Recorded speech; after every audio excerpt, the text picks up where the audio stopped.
হাসি নিয়ে নানান কথা হয়েছে, মানুষ মজা করেছেন, কিন্তু অদ্ভুত ব্যাপার শেষ হাসিটা হাসলেন তিনি, এবং এটাকেই বোধহয় বলে সময়। তাই তো দিদি, কেমন লাগছে এই হাসিটার মধ্যে একটা স্বস্তি আছে, এবং বোধহয় কিছু মানুষকে উত্তর দেওয়া।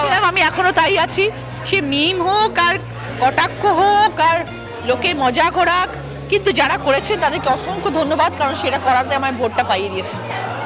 কালকে রেজাল্টটা আমি বলছি, প্রথম অনুভূতিটা কি ছিল দিদিরা, আমি সেটা চাই। ভীষণ ভালো, মানে দেখো আমার দিদি এবং অভিষেকের তো সাংঘাতিক কনফিডেন্স ছিল যে আমি জিতবই, এবং সবসময় আমাকে বলেছে নো টেনশন, তুমি জিতছো। তো সেটা মাথায় ডেফিনেটলি ছিল, কিন্তু তারপরেও ধরো এতদিনের একটা পরিশ্রম, আমি নতুন একজন মানুষ, আমাকে সামনে দাঁড় করানো হয়েছে এমন একজন মানুষের যে কিনা একজন অনেক সিনিয়র পলিটিশিয়ান, এবং সে কেন্দ্রীয় সরকারের তরফ থেকে রয়েছে, সেন্ট্রালের তরফ থেকে আছে সে, তো naturally it was a tough fight, but I had confidence on my fans, on my people. হুগলির মানুষের প্রতি আমার আশ্বাস ছিল, আমি জানতাম তারা আমার পাশে যেরকমভাবেই হোক থাকবে, বাট আমি বেশি কথা বলতাম না, কারণ আমি জানতাম যে 4 তারিখের পরে কথা বলবো। খারাপ লাগতো নিশ্চয়ই তখন, এত খারাপ কথা কিছু না করেও, কিছু না বলে। হ্যাঁ, কিন্তু দেখো আমি তোমাদেরকে আগেও এই কথাটা বলেছি, যারা বিম করে এটা তাদের একটা প্রফেশন। আমি সবসময় বলেছি তাদেরও রোজগারের একটা জায়গা চাই, তাদের সাবস্ক্রাইবার্স বাড়াতে হবে। রচনা বন্দ্যোপাধ্যায়কে প্রথমবার রাজনীতির মঞ্চে পেয়েছে, তো কিছু একটা করতে হবে, তো তারা করেছে, but I am very very thankful to them যে তারা করার পরে আমি এইরকমভাবে মানুষের ঘরে পৌঁছে গেছি যে তারা সবাই ভোট দিয়ে দিয়েছে। ভালোবাসা নিয়ে এগিয়ে যেতে চেয়েছিলে, সেটাই করেছো, প্রচারে দেখেছি। কিন্তু লকেটদির তরফ থেকে কোনো শুভেচ্ছা বার্তা এসছে? কারণ রাজনীতির ঊর্ধ্বে গিয়ে তোমাদের বন্ধুত্ব বহুদিন। না, সেটা আসেনি, সেটা এক্সপেক্টও করা উচিত নয়। কোনো একটা জায়গায় তো না, কোনো একটা জায়গায় তো তার একটা মনে একটা দুঃখ তো জায়গা আছে, যে একটা হার তো যে কোনো মানুষকে দুঃখই দেয়, তো সেইভাবে দেখতে গেলে আমি আশা করিনি, কিন্তু দেখাও হয়নি একবার। যদি দেখা হতো তাও একটু হয়তো কথা হতো, দেখা হলো না, যাই হোক, হয়তো ভবিষ্যতে হবে। দিদি, প্রথম পদক্ষেপ কি, প্রথম কিভাবে শুরু করবে? দেখো, এখনো কিছু ভাবিনি, কালকেই তো সবাই জয়ের ঘোষণা হয়েছে, এখন দিদির কাছে যাওয়ার আছে, দিল্লি যাওয়ার আছে, তারপরে ধীরে ধীরে সবকিছু হবে আস্তে আস্তে। সব মানুষকে, মানে আমার পশ্চিমবাংলায় প্রথমত আমার পশ্চিমবাংলার সব মানুষকে অসংখ্য ধন্যবাদ তৃণমূল কংগ্রেসের পাশে থাকার জন্য, আমাদের দিদির পাশে থাকার জন্য, এবং আমাদের অভিষেকের পাশে থাকার জন্য, আমাদের ওপর বিশ্বাস রাখার জন্য আপনাদের সবাইকে ধন্যবাদ। আর হুগলির মানুষদের কিছু বলার নেই, আমি আছি আপনাদের জন্য, কাজ করে দেখিয়ে দেবো।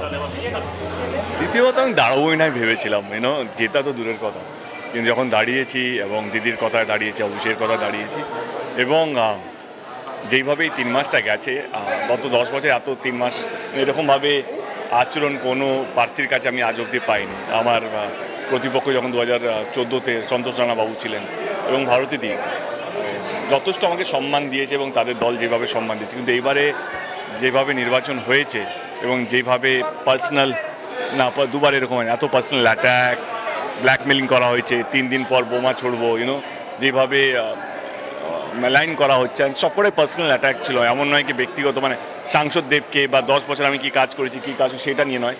তো আমার মানুষের উপরে বিশ্বাস ছিল, ঘাটাল লোকসভা কেন্দ্রে মানুষের উপরে বিশ্বাস ছিল, এবং আমি বলেওছিলাম যে 4 জুন জানা যাবে যে মানুষ কাকে বেশি বিশ্বাস করে, এবং কালকে আমরা রায় পেয়ে গেলাম। এবং আমি বলেওছিলাম কি আমার মনে হয় কি আমি আরও বেশি মার্জিনে জিতবো, এবং সবাই জানতে পারলো কালকে আমি আগের বারে 1,07,000 মার্জিনে জিতেছিলাম, কালকে আমি 1,00,000 অলমোস্ট 83,000 তো ভোটে জিতেছি। তো আমার মনে হয় কি মানুষ পাশে থাকলে, মানুষ যদি তোমাকে বিশ্বাস করে, মানুষ যদি তোমাকে ভালোবাসে, কাউকে আক্রমণ করতে হয় না, কাউকে ছোট করতে হয় না, তোমাকে মানুষ এমনি ভোট দেবে।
টলিউড ফোকাস কলকাতা চ্যানেলটি আপনাদের ভালো লাগলে লাইক করুন, সাবস্ক্রাইব করুন এবং আপনাদের প্রিয় ভিডিওটি অবশ্যই শেয়ার করুন। Tollywood focus Kolkata.